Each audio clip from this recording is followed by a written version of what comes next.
அல்லாஹுவின் பேரருளால் புனிதமான இந்த ரமதானுடைய நாளிலே 17வது இரவு பத்ர் சஹாபாக்களுடைய நினைவு தினமாக இன்றைய தினம் இருக்கிறது. ஒவ்வொரு வருடமும் ரமதான் பிறை 17 அன்று பத்ரினுடைய நினைவு நாளாக நாம் நினைக்கிறோம், எண்ணி பார்க்கிறோம். இன்றைக்கு ஓதப்பட்ட வசனங்களிலே ஒன்று அல்லாஹ் சொல்கிறான், வக்கான ஹக்கன் அலைனா நஸ்ருல் மூமினீன். இறை நம்பிக்கையாளர்களுக்கு உதவி செய்வதை அல்லாஹ் தன் மீது கடமையாக்கி கொண்டான். மூமீன்களுக்கு உதவுவதை, அவர்களுக்கு உறுதுணையாக இருப்பதை அல்லாஹ் தன் மீது கடமையாக்கி கொண்டான். இது ஒரு வசனம். இன்னொரு இடத்திலே அல்லாஹ் சொல்கிறான், லகத் நஸ்ரகுமுல்லாஹு ஃபீ மவாத்தின கஸீர். எத்தனையோ போர்க்களங்களிலே நாம் தான் உங்களுக்கு உதவி இருக்கிறோம் என்று ஒரு இடத்திலே அல்லாஹ் சொல்கிறான். ஹுனைன் என்ற யுத்தத்திலும் நான் தான் உங்களுக்கு உதவினோம். அந்த யுத்த களத்தில் ஆரம்பத்தில் உங்களிடத்திலே அதிக எண்ணிக்கை இருந்தது, மக்கள் நிறைய மனிதர்கள் இருந்தார்கள் இந்த முஸ்லீம்கள் அணியிலே. சரி, நம்ம தான் நிறைய இருக்கிறோமே, ஜெயிச்சு போடுவோம் அப்படின்னு நினச்சிங்க. ஆனால் உங்கள் எண்ணிக்கை, உங்களுடைய அந்த ஆட்பலம் உங்களுக்கு எந்த பயனையும் தரவில்லை. ஆரம்பத்தில் தோல்வியின் முகம், அதற்கடுத்து அல்லாஹ்வாகிய நானே உங்களுக்கு வெற்றியை தந்தேன் என்று சொல்லுகிறான். இங்கே நமக்கான செய்தி என்னவென்றால், வெற்றி தோல்வி என்பதற்கு எண்ணிக்கை, பலம், ஆயுதம் எதுவும் இங்கே அவசியம் கிடையாது. அல்லாஹ்வின் நாட்டமும் அல்லாஹ்வின் உதவி மட்டும்தான் வேண்டும். இதை முழுக்க முழுக்க கண்ட ஒரு களம் பத்ர் களம். பத்ர் களத்திலே சஹாபாக்கள் வெறும் 313 சஹாபாக்கள் தான்.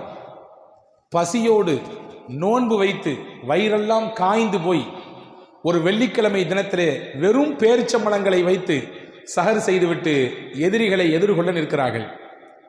ஆனால் எதிர்களத்திலே எதிரிகளின் தரப்பிலே 1000 நபர்கள் நல்ல சாப்பிட்டு விட்டு, வயிறார சாப்பிட்டு விட்டு, நல்ல பலத்தோடு தெம்போடு, பத்தாக்குறைக்கு ஆயுதங்கள் எல்லாம் அடுக்கடுக்காக வைக்கப்பட்டிருக்கிறது. எல்லா நுட்பங்களையும் தெரிந்தவர்கள், போரினுடைய நுணுக்கங்களை தெரிந்தவர்கள். ஆனால் இந்த அணியிலோ போர் என்றால் என்னவென்றே தெரியாது. ஏனென்றால் வந்தவர்களில் பெரும்பாலானவர்கள் விவசாயிகள், மதீனத்து மக்கள். அதே போன்று மக்காவிலிருந்து வந்த முஹாஜிர்கள் சொற்ப நபர்கள். போரினுடைய நுட்பத்தை பற்றியோ போரினுடைய தந்திரங்களை பற்றியோ எதுவுமே அறியாதவர்கள். ஆனால் அல்லாஹ் இந்த சஹாபாக்களுக்கு தான் வெற்றியை கொடுத்தான். போரை பற்றி தெரியாது, எண்ணிக்கை பலமாக இல்லை, உடைந்து போன வாட்கள், உடைந்து போன கேடயங்கள், அதே போன்று நல்ல சாப்பிடுவதற்கு முதுகை நிப்பாட்டி வைப்பதற்கான உணவு இல்லை. எல்லாமே மைனஸு, ஆனால் அங்கே எல்லாமே ப்ளஸ்ஸு. ஆனால் யதார்த்த களத்தை அல்லாஹ் எப்படி அமைத்து கொடுத்தான் என்றால், அப்படியே முஸ்லீம்களுக்கு சாதமாக கொடுத்தான். என்ன சொல்ல வர்றான்னா, நீங்கள் எண்ணிக்கை பார்த்துலாம் பயப்படாதீங்க. என்ன இப்படி நம்ம கம்மியாக இருக்கிறோம், மெஜாரிட்டியாக இருக்கிறாங்க ஒரு கூட்டம், அவங்க நம்மளை போட்டு நெருக்கிக்கிட்டே இருக்கிறாங்களே, தொடர்ச்சியாக ஒன்றன் பின் ஒன்றாக ஒரு விதமான நெருக்கடிகளுக்கு உள்ளாக்கப்பட்டு கொண்டே இருக்கோமே, என்னைக்குத்தான் வருமோ என்றெல்லாம் நீங்கள் உங்களை நீங்களே நிராசை அடைந்து கொள்ளாதீர்கள். அல்லாஹ்வின் பேருதவி நிச்சயமாக உண்டு. அதற்கு உதாரணம் இதோ பத்ர் களம். அல்லாஹ் ஜல்லஷானஹு வ தஆலா பத்ரை வைத்து உலகத்திற்கு நிறைய பாடத்தை சொன்னான். ஹதீஸ் குர்ஆன்ல வருதுங்க, இது யுகஷீக்குமுன் நுஆஸ். அல்லாஹ் சொல்கிறான், யுத்த களத்திலே 2 அணி நிற்கிறது. எதிரணி அங்கே நிற்கிறது, முஸ்லிம்கள் இங்கே இருக்கிறார்கள். இந்த அணியில் நின்று கொண்டு முஸ்லிம்கள் அப்படி ஒரு சின்ன தூக்கம் தூங்கினாங்களாமா. குர்ஆன் சொல்லுகிறது. நமக்கு தூக்கம் வருமா? முதல்ல நாளைக்கு கல்யாணத்தை வச்சுக்கிட்டு இன்னைக்கு வீட்டில் உள்ள வீட்டுக்காரர் தூங்குவாரா? நாளைக்கு வெளியூர் பயணம், தூர பயணம், இன்னைக்கு நைட்டு தூக்கம் வருமா? உறக்கம் வருமா? அல்லது வச்சுக்கோங்க, ஏதோ ஒரு திடுக்கம், ஒரு விதமான அச்சநிலை, அதை வைத்துக்கொண்டு நமக்கு உறக்கம் வருமா? ஆனால் அல்லாஹ் சொல்றான், உங்களுக்கு உறக்கத்தை நாம் கொடுத்தோம். இதை பார்த்து அவங்களுடைய உள்ளத்திலே அச்சத்தை கொடுத்தோம். என்னடா எதிரணியில் களத்தில் நின்று தூங்கிட்டு இருக்காங்க பயிலுங்க. நம்ம எவ்வளோ தயாரிப்போடு வந்திருக்கிறோம், அவங்கள்ட்ட எந்த தயாரிப்பும் இல்லை, ஆனால் தூக்கம் இருக்கு, நிம்மதியாக தூங்குறாங்க. தூக்கம் எப்போங்க வரும்? மனசு நிம்மதியாக இருந்தால் தூக்கம் வரும், இல்லைன்னா தூக்கம் வருமா? எவ்வளவுதான் குளிரூட்டப்பட்ட அறையாக இருந்தாலும், எவ்வளவுதான் உயர்தரமான வசதிகள் செய்யப்பட்டாலும் மனசில் நிம்மதி இல்லைன்னா உறக்கம் வராது.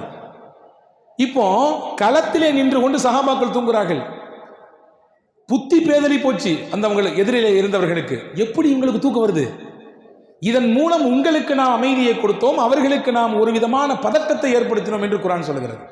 இப்போ அன்புக்குரிய சகோதரர்களே, யுத்த களம் என்பது, குறிப்பாக எதிர்த்தல் என்பது எண்ணிக்கையை வைத்தோ ஆயுதத்தை வைத்தோ பலத்தை வைத்தோ அல்ல, உங்கள் ஈமானை வைத்துதான். உங்கள் இறை நம்பிக்கை எந்த அளவுக்கு வலுவா இருக்கோ அந்த அளவுக்கு இறைவனுடைய உதவி உங்களுக்கு கிடைக்கும். எந்த அளவுக்கு உங்களுடைய நம்பிக்கையும் ஈபாதத்தும் வலுமிக்கதாக இருக்கிறதோ அந்த அளவுக்கு தேடி வரும் இறைவன் உதவி. அல்லாஹ் சொல்கிறானா இல்லையா? பிஹம்சதி ஆலாஃபிம் மினல் மலாயிகதி முன்ஸலீன், மலக்குகளை இறக்கினோம், 5000 மலக்குகளை இறக்கினோம் என்று அல்லாஹ் சொல்கிறான். கண்ணுக்கு தெரியாத மலக்குகள் வந்து சஹாபாக்களுக்கு உதவினார்கள் என்று குர்ஆன் சொல்கிறது.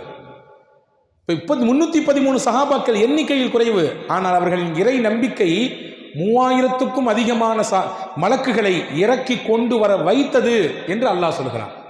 எனவே அன்புக்குரிய சகோதரர்களே, பத்ருக்களம் நிறைய பாடம் சொல்லித் தருகிறது. அதில் முக்கியமான பாடம், இன்னைக்கு இருக்கக்கூடிய கால நிலவரத்திலே ஒரு விதமான அச்சப்பாடு நிலவுகிறது முஃமின்கள் முஸ்லீம்களின் உள்ளத்திலே.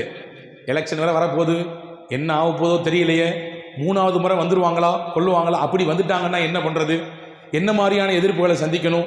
இன்னைக்கு சாயங்காலம் ஒருத்தர் வந்து என் கையை பிடிச்சிட்டு, ஹஜ்ரத் எப்படியாவது துவா செஞ்சிருங்க, உருக்கமாக துவா செஞ்சிருங்க, இவங்க வரவே கூடாது, இவங்க வந்துட்டாங்கன்னா என்னெல்லாமோ ஆகி போயிடும் இல்லையா? அவருடைய உண்மையில் யதார்த்தம் நிறைய பேருடைய உள்ளத்திலே அந்த கவலையும் தேட்டமும் இருக்கிறது. ஆனால் இது எல்லாவற்றுக்கும் மேலாக ரப்பு நம்மோடு இருக்கிறான் என்கின்ற நம்பிக்கையை ஆள் மனதில் இந்த பத்ருக்களம் நமக்கு விதைத்து கொண்டிருக்கிறது. எவ்வளவு இருக்கட்டும், எவ்வளவு ஆயுத பலங்கள் இருக்கட்டும், எவ்வளவு பொருளாதாரம் கையில் இருக்கட்டும், எலெக்ஷன் கமிஷனே உங்கள் கையில் இருக்கட்டும், எவ்வளவு தூரம் உங்களால் என்ன செய்ய முடியுமோ உருட்ட முடியுமோ உருட்டுங்கள், எல்லாம் உங்கள் கையில். மூமின்களான எங்கள் கையில் எங்களை படைத்த ரப்பு, அதை உணர்த்துகிற பாடம் தான் பத்ருக்களம். அந்த நம்பிக்கையோடு தானே பலஸ்தீனத்தில் அந்த முஸ்லீம்கள் நிற்கிறாங்க. உலகமே சேர்ந்து எதிர்க்கிற ஒரு வல்லரசு நாடு, சக்தி மிகுந்த நாடு கூட அந்த பாவப்பட்ட மக்களுக்காக வேண்டி குரல் கொடுக்கவில்லையே. ஏன் அரபு நாடுகள் கூட வெத்து அறிக்கை தானே விட்டு கொண்டிருக்கிறது. இதுவரை யாராவது களத்திற்கு வந்தார்களா? அந்த மக்களை ஒவ்வொரு வருடமும் ஒவ்வொரு துவாவிலும் மக்காவிலும் மதினாலும் அங்கே இருக்கக்கூடிய ஷேகுமார்கள் துவா செய்கிறார்கள் பாலஸ்தீன மக்களுக்கு. ஆனால் அங்கு இருக்கக்கூடிய ஆட்சியாளர்கள், அங்கே இருக்கக்கூடிய அந்த அரசு நிர்வாகம் அந்த பாதிக்கப்பட்ட மக்களுக்காக வேண்டி ஏதாவது ஒரு முக்கியத்துவம் வாய்ந்த திரும்பி பார்க்கக்கூடிய விதத்திலே குரல் கொடுத்திருக்கிறா? இல்லை. எல்லாரும் எதிரில் நிற்கிறாங்க. ஆனால் அந்த மக்கள் நம்பிக்கையோடு நிற்கிறாங்க. கண்டிப்பாக இந்த மண்ணை நாங்கள் மீட்டெடுப்போம். அந்த நம்பிக்கை எது அவங்களுக்கு கொடுக்குது? ஒன்றுமே இல்லை, லா இலாஹ இல்லல்லாஹ்ன்ற கலிமா தான் கொடுக்குது, அந்த ஈமான் தான் கொடுக்கிறது. அந்த இறை நம்பிக்கை உள்ளத்திலே ஆழமாக இருப்பதினால்தான் சின்ன குழந்தைகள் கூட ஷஹீதாகி விளையாண்டுட்டு இருக்காங்க. அங்கே எங்க நம்ம வீட்டிலலாம் பிள்ளைங்க எதை வச்சு விளையாடும்? முன்னாடி பொம்மையை வச்சு விளையாடுங்க, தெருவில் போய் விளையாடுங்க. இன்னைக்கு விளையாடுறதுக்கு தேவையில்லை, ஃபோனை கொடுத்தா போதும் விளையாண்டுட்டு இருக்குங்க. அந்த ஊரில் பிள்ளைங்க விளையாடுதுங்க. என்ன விளையாடுதுங்க? ஷஹீதாகி விளையாடுதுங்க. ஒரு சின்ன பிள்ளைக்கு ஒரு துணியை சுற்றி 4 பேர் சேர்த்து தூக்கிட்டு போகிறாங்க. என்னப்பா பண்ணுறீங்க? நாங்கள் ஷஹீதாகி விளையாடுறோம். இன்னைக்கு இல்லைனாலும் என்னைக்காவது ஒரு நாள் இந்த பாதையில் நாங்கள் ஷஹீதாகத்தான் போகிறோம். அதை நாங்கள் இப்போவுமே ட்ரைனிங் எடுத்துக்கிறோம், பயிற்சி எடுத்துக்கிறோம், நாங்கள் தயாராக இருக்கோம், எதிர்கொள்கிறோம், நாங்கள் உறுதியோடு நிற்கிறோம் என்று ஒரு சின்ன பிள்ளையின் மனம் சொல்லுகிறது என்றால் என்ன? அங்கே என்ன ஜெயித்தது? ஈமான் தான் ஜெயித்தது. இதைதான் பத்ரு யுத்தம் என்பது நமக்கு சொல்லித் தருகிறது. அன்புக்குரிய சகோதரர்களே, அப்படிப்பட்ட புண்ணியமான பத்ருடைய நாள் இன்று. நான் ஆரம்பத்தில் சொன்னேன், லைலத்துல் கதருக்கு நிகரான நாள் என்று நான் சொன்னதற்கு காரணம் என்ன தெரியுமா? லைலத்துல் கதரிலே அல்லாஹு தாலா குர்ஆனை இறக்கினான். இந்த நாள் இல்லை என்றால் நாம் எல்லாம் முஸ்லீமாகவே இருந்திருக்க மாட்டோம். இந்த நாள் மட்டும் இல்லை என்றால் நாம் எல்லாம் முஸ்லீம் இல்லை. முஸ்லீமாக வந்தால் தானே அதற்கடுத்து குர்ஆனை பற்றி பின்பற்றுவது, கொள்ளுவது, அதை குறித்து உண்டான சிந்தனை எல்லாம் வரும். அதற்கு ரசூலுல்லாஹ் என்ன கேட்டாங்க? துவா, யா அல்லாஹ், இந்த சின்ன கூட்டம் உன் பாதையில் இருக்கிறது, இவர்கள் இல்லை என்றால், இவர்கள் தோர்த்து போனால் உன்னை சொல்வதற்கு இந்த உலகத்தில் நாதி இல்லை, உன் பேரை சொல்வதற்கு ஆட்கள் இருக்க மாட்டார்கள், எனவே உன்னுடைய உதவியை கொடு. இன்னைக்கும் பத்ரு களத்தில் நிற்கும் பொழுது அந்த உண்மையிலேயே அந்த பூரிப்போடு அதே எண்ணத்திலே போய் நிற்கிற பொழுது நம்ம உடம்பெல்லாம் சிலிர்க்கிறது. மதீனாவுக்கு போகும் பொழுது பத்ரை கடந்து போவாங்க. உம்ரா ஹாஜிகளுக்கு தெரியும், ஹஜ்ஜிக்கு போய் வந்தவர்களுக்கு தெரியும். அந்த களத்தில் இறங்கும் பொழுதே ஒரு விதமான புல்லரிப்பு. ஏன்னா தியாக செம்மல்கள், அவர்கள் தங்களுடைய உயிரை மார்க்கத்திற்காக அர்ப்பணிச்சாங்க. 14 சஹாபாக்கள் ஷஹீதானாங்க.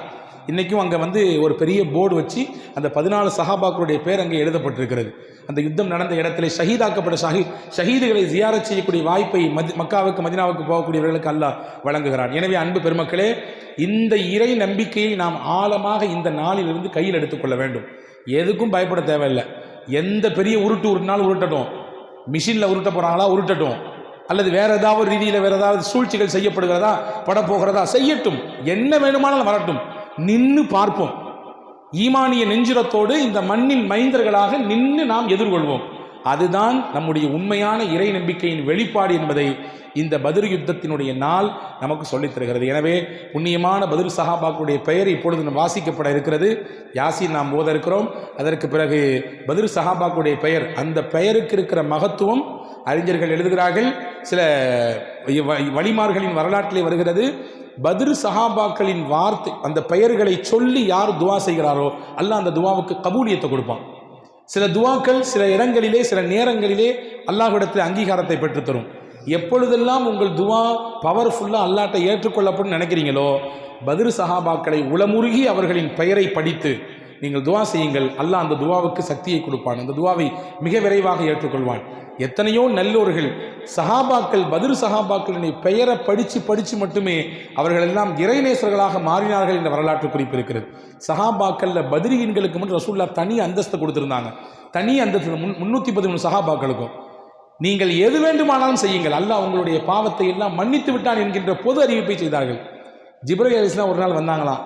வந்து ரசூலுல்லாஹ்ட்ட பேசிட்டு இருக்கும்போது சொன்னாங்களாம், யார் ரசூலல்லாஹ், உங்கள் தோழர்களிலே பத்ரில் கலந்து கொண்டவங்களுக்கு நீ தனி அங்கீகாரம் கொடுத்துருக்கீங்க, அதே மாதிரி தான் மலக்குகளான எங்களுக்கும் அல்லாஹ் எந்தெந்த மலக்கெல்லாம் பத்ரில் கலந்தாங்களோ சொன்னல 3000 5000 மலக்குகள் வந்தார்கள் என்று, அந்த மலக்குகளுக்கெல்லாம் மலக்குகளுடைய வட்டத்தில் தனி அங்கீகாரம், தனி அந்தஸ்து. ஏன்னா அவங்கெல்லாம் பத்ரில் கலந்துருக்காங்க. எனவே அவர்களுக்கு தனி அந்தஸ்து அதை அல்லாஹ் எங்களுக்கு கொடுத்திருக்கிறான் என்று ஜிப்ரீல் அலைஹிஸ்ஸலாம் பெருமானா ஸல்லல்லாஹு அலைஹி வஸல்லம் இடத்திலே சொல்வார்கள் என்ற ஒரு செய்தியை நாம் பார்க்கிறோம். எனவே அப்படிப்பட்ட பத்ரீன்களுடைய பெயரை தான் இப்பொழுது வாசிக்க இருக்கிறோம். வல்ல ரஹ்மான் அல்லாஹ் இந்த பேரின் பரக்கத்தினால், இந்த நாளின் பரக்கத்தினால், சஹாபாக்களுடைய உயர்தரமான தியாகத்தின் பரக்கத்தினால் நம்முடைய தேவைகளை அல்லாஹ் நிறைவேற்றுவானாக, நம்முடைய நாட்டங்களை நிறைவேற்றி தருவானாக, நமக்கு வர இருக்கக்கூடிய நெருக்கடிகளை எல்லாம் அல்லாஹ் நீக்கி தருவானாக. கடைசி நிமிடம் வரை உலகத்திலிருந்து மூச்சு பிரியும் அந்த நேரம் வரை கலிமாவுடன் வாழ்ந்து ஈமானுடன் மரணிக்கிற தௌஃபீக்கை அல்லாஹ் நசீபாக்குவானாக. எவ்வளவு நெருக்கடிகள் சோதனைகள் வந்தாலும், ஈட்டி மேலே நம்மை கொண்டு நிப்பாட்டினாலும் இந்த சத்திய ஈமானை நாங்கள் இழக்கவே மாட்டோம் என்கின்ற நெஞ்சுறுதியை, வைராக்கியத்தை இந்த பத்ரீன்களின் பரக்கத்தினால் அல்லாஹ் நமக்கும் தந்தல் புரிவானாக. ஆமீன். வாஹிரு தாவா அனில் ஹம்துலில்லாஹி ரப்பில் ஆலமீன். ஃபஸ்ட்டு யாசின் ஓதுவோம். யாசின் ஓதி முடிச்சுட்டு